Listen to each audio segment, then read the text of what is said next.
ভ্রমণ ডায়েরিতে আপনাদের সকলকে স্বাগতম। এখন আমরা চলেছি খেচিপেড়ি লেক দেখতে। পেলিং থেকে এর দূরত্ব 30 থেকে 35 kilometre. Welcome to Khecheopalri lake. Pelling sightseeing করলে এটিও আপনারা দেখতে পাবেন।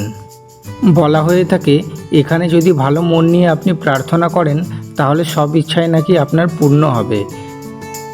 তাই লোকাল লোকেরা এটি ইচ্ছে পূরণের লেকও বলে। সামনেই এটি টিকিট কাউন্টার, পার হেড 30 টাকা করে। হিন্দু এবং বুদ্ধিস্টের জন্য এই লেকটি খুবই পবিত্র। নাগ পঞ্চমীর দিনে উপাসনার জন্য প্রচুর লোক এখানে আসেন। গেটে প্রবেশ করার পর বাঁদিকে আপনি একটি আর্টিফিশিয়াল লেক দেখতে পাবেন।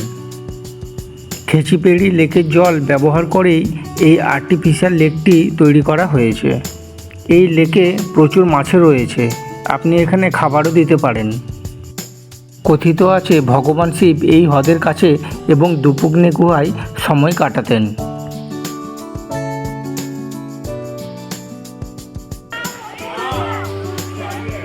কত বড় বড় মাছ। বলা হয়ে থাকে এই লেকে নাকি একটিও গাছের পাতা পড়ে না, আর সত্যি তাই, আমরাও তাই দেখলাম। আমি আর ইমানুয়েল ভাই এখন যাচ্ছি খেচিপেড়ি লেকে। রুষা আর উমা তো এলো না। এখন জায়গাটা বেশ ঠান্ডা,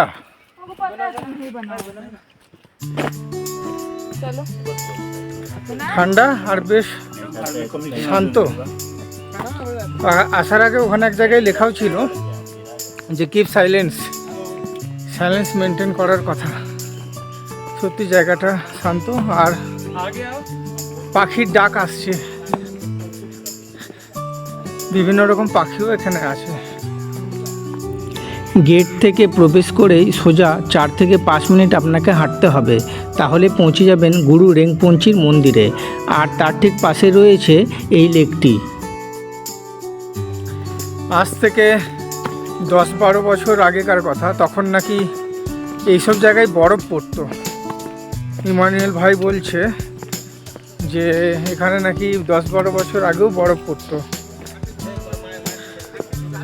आप देखे हैं ना बर्फ गिरता हुआ इधर? मैंने देखा हूँ। इनार तो घर एखानेই বাড়ি, পেলিংয়ের কাছাকাছি।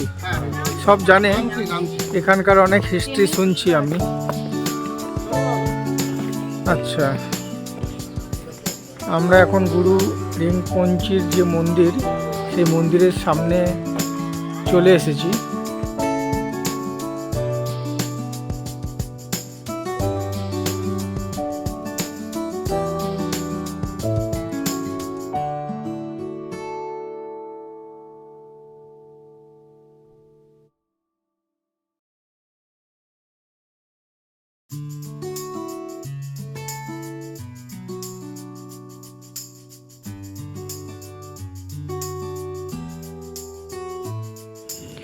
এই যে গুরু রেংপোঞ্চির মন্দির, এখান থেকে 25 থেকে 30 মিনিট উপরে উঠতে হবে, যেখানে রয়েছে একটি ভিউ পয়েন্ট।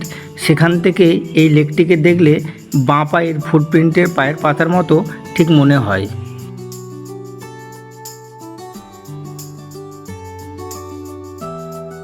খেচিপেড়ি যে লেক, সেটা এইখানে আমরা চলে এসেছি। এই যে পেছনে Khecheopalri lake.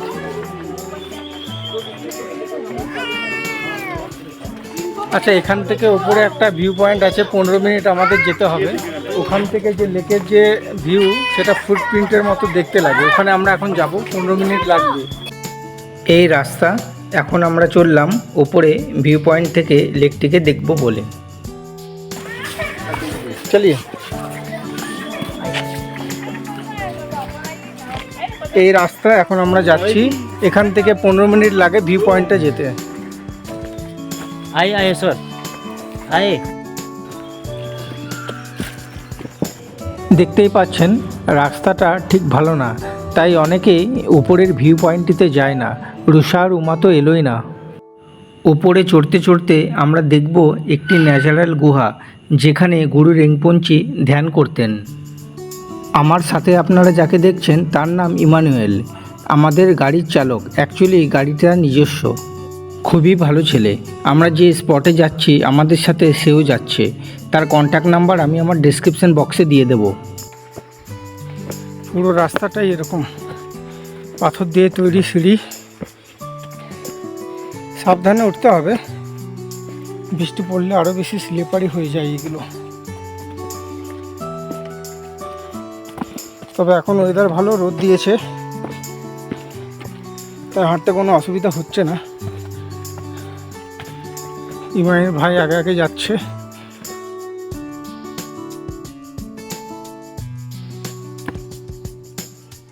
Last man, two turning. Last two turning.